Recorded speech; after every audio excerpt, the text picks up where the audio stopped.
Good morning student. आज हम लोग पढ़ने चल रहे हैं नॉर्मलता।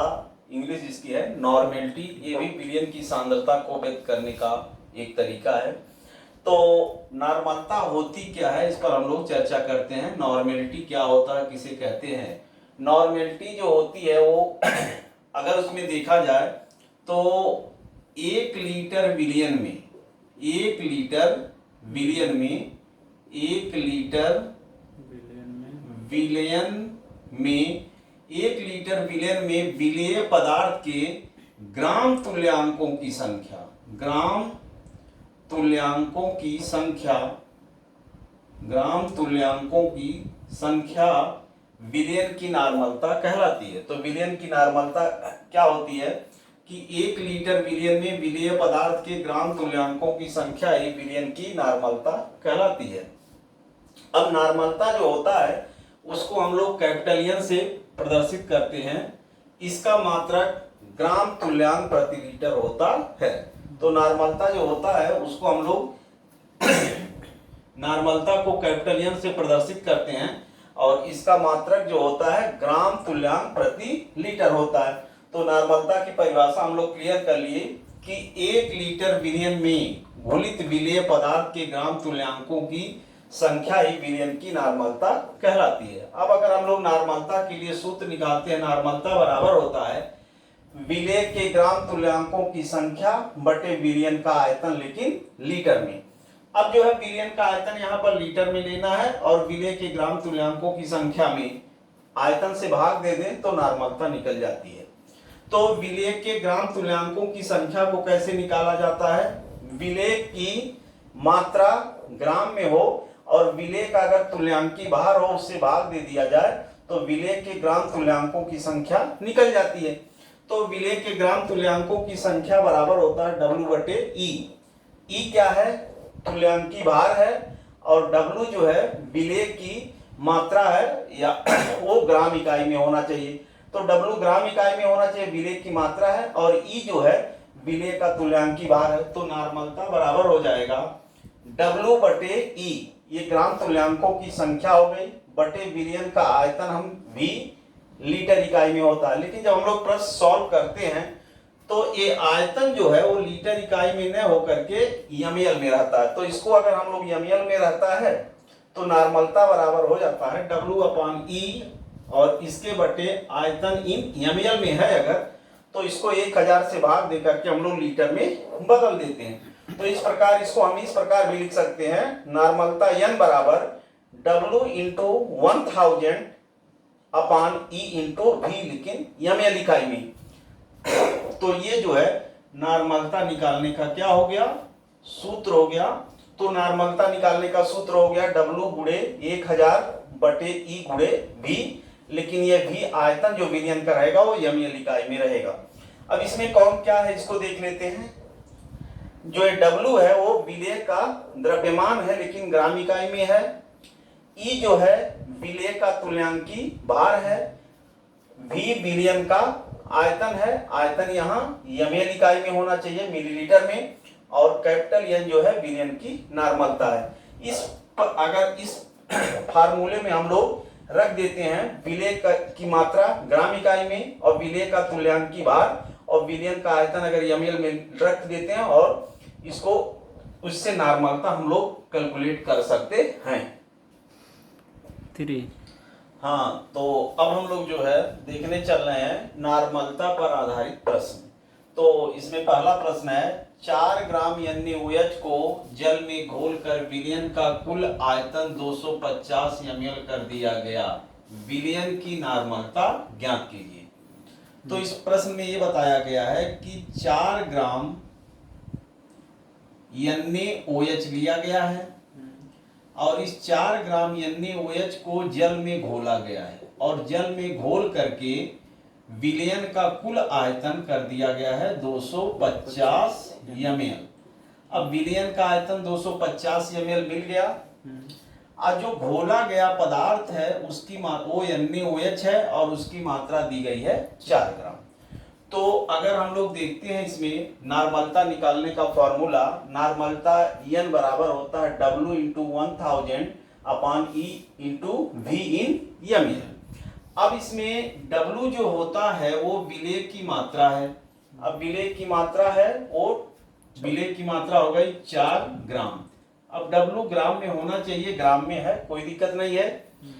E जो होता है वो विलेय पदार्थ का तुल्यांकी भार। अब यहाँ पर जो विलेय पदार्थ NaOH है, अब इसका तुल्यांकी भार निकालना है।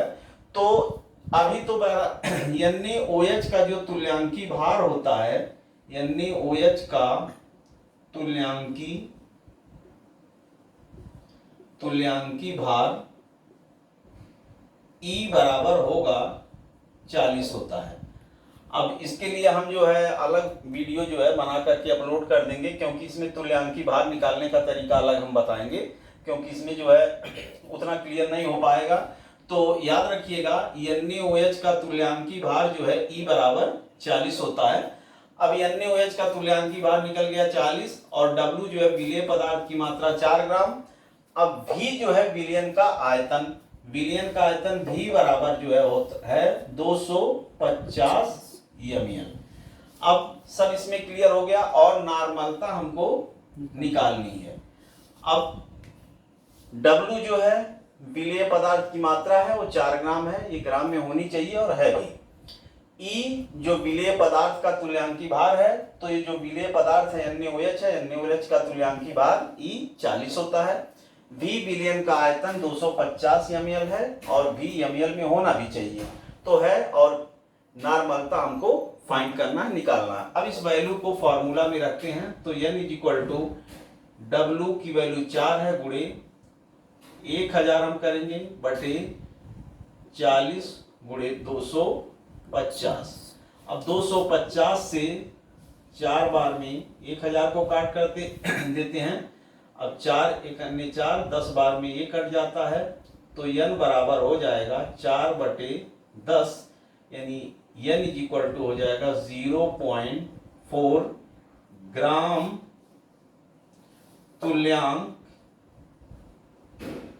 तुल्यांक प्रति लीटर। ये नॉर्मलता की इकाई होती है, ग्राम तुल्यांक प्रति लीटर। तो अगर 4 ग्राम NaOH को जल में घोल करके विलयन बनाया गया है जिसका आयतन है 250 ml, इस विलयन की नॉर्मलता अगर हमको निकालनी है तो बहुत सिंपल सी बात है कि जो घोला गया पदार्थ है वो W 4 ग्राम है। NaOH चूंकि घोला गया पदार्थ है तो उसका तुल्यांकी भार हम लोग निकालते हैं तो 40 आता है। विलयन का आयतन 250 ml है और नॉर्मलता हमको कैलकुलेट करना है। तो इस फार्मूले में यही नॉर्मलता के लिए फार्मूला है। तो W की जगह 4 1000 और ये E है 40 और ये V 250 ml है। 4 बार में ये कैंसिल हो गया और 10 बार में ये कैंसिल, 4 बटे 10 हो जाएगा और 4 बटे 10 मतलब 10.4 ग्राम तुल्यांक प्रति लीटर। यानी इस प्रश्न में कहने का तात्पर्य अगर 4 ग्राम NaOH को जल में घोल करके विलयन का आयतन 250 ml किया जाए तो उस विलयन की नॉर्मलता हो जाएगी 0.4 ग्राम तुल्यांक प्रति लीटर। हाँ, तो हम लोग देख रहे हैं नॉर्मलता से संबंधित दूसरा प्रश्न। तो नॉर्मलता संबंधित दूसरा प्रश्न है क्या, 500 ml विलयन में हाइड्रोक्लोरिक अम्ल के 18.25 ग्राम घुले हैं, इस विलयन की नॉर्मलता बताइए। इसमें प्रश्न ये कह रहा है कि 500 ml विलयन है, 500 ml हाइड्रोक्लोरिक अम्ल का विलयन है, टोटल विलयन का आयतन है 500 ml। अब ये हाइड्रोक्लोरिक अम्ल का 500 ml विलयन है, इसमें हाइड्रोक्लोरिक अम्ल 18.25 ग्राम घुला है। हाइड्रोक्लोरिक अम्ल मतलब मीन्स HCl, हाइड्रोक्लोरिक अम्ल का सूत्र होता है HCl। 500 ml टोटल विलयन है, उसमें HCl जो है हाइड्रोक्लोरिक अम्ल 18.25 ग्राम घुला है। तो इस विलयन की नॉर्मलता क्या होगी? तो इसके लिए नॉर्मलता के लिए फॉर्मूला यही होता है W गुणे 1000 बटे E गुणे V इन ml। अब W जो है विलेय पदार्थ की मात्रा, तो W जो है हो गया विलेय की मात्रा 18.25 ग्राम। W ग्राम में चाहिए, ग्राम में है। अब ई जो होता है विलेय पदार्थ का तुल्यांकी भार, तो ई जो है HCl का तुल्यांकी भार है। अब HCl जो होता है इसका तुल्यांकी भार ई बराबर होता है 36.5। HCl का तुल्यांकी भार 36.5 होता है। अब जो है विलयन का आयतन जो है 500 ml, तो विलयन का आयतन भी बराबर है 500 ml। अब इसमें W विलेय पदार्थ की मात्रा हो गई 18.25 ग्राम। E जो विलेय पदार्थ होता है उसका तुल्यांकी भार, तो विलेय पदार्थ HCl है तो HCl का तुल्यांकी भार E होता है 36.5। अब विलयन का आयतन भी जो है 500 ml। अब नॉर्मलता हमको निकालनी है, तो नॉर्मलता कैसे निकालेंगे? नॉर्मलता n बराबर हो जाएगा 18.25 गुणे 1000 बटे 36.5 गुणे 500 ml गुणे 500। अब इसमें यह जो है 2 बार में कट गया, 2 बार में ये कट गया, और 500 1000 2 बार में ये कट गया, और 2 से 2 कैंसिल हो गया, यानी n बराबर आ गया 1 ग्राम तुल्यांक प्रति लीटर। अब ये जो है फॉर्म आ गया, n की वैल्यू 1 ग्राम तुल्यांक प्रति लीटर। यानी कहने का तात्पर्य है 500 ml विलयन में अगर हाइड्रोक्लोरिक अम्ल को 18.25 ग्राम घोला जाए तो इस विलयन की नॉर्मलता निकालने के लिए ये जो W है वो हाइड्रोक्लोरिक अम्ल की मात्रा हो जाएगी ग्राम में। HCl का तुल्यांकी भार, क्योंकि हाइड्रोक्लोरिक अम्ल को HCl ही कहा जाता, तो HCl का तुल्यांकी भार E होता है 36.5 ग्राम 36.5, और उसके बाद V विलयन का आयतन 500 ml दिया हुआ है। इसको फॉर्मूले में रखते हैं 18.25 बटे 36.5 गुणे 1000 बटे 500। अब इसको हम लोग क्या है 500 से 2 बार में काट दिए, और ये 2 बार में कट गया, 2 से 2 कैंसिल हो गया, आ गया आंसर 1 ग्राम तुल्यांक प्रति लीटर। यानी ये जो क्वेश्चन है इसका आंसर हो जाएगा 1 ग्राम तुल्यांक प्रति लीटर। हाँ, ये तो क्वेश्चन का आंसर आ गया। इसमें तुल्यांकी भार निकालने से संबंधित जिसको भी दिक्कत होगी, जिसको तुल्यांकी भार निकालना नहीं आता होगा, वो कमेंट करेगा, और एक नया वीडियो हम लेकर के आएंगे जिसमें तुल्यांकी भार निकालने का तरीका हम सभी लोगों को सिखाएंगे। ओके।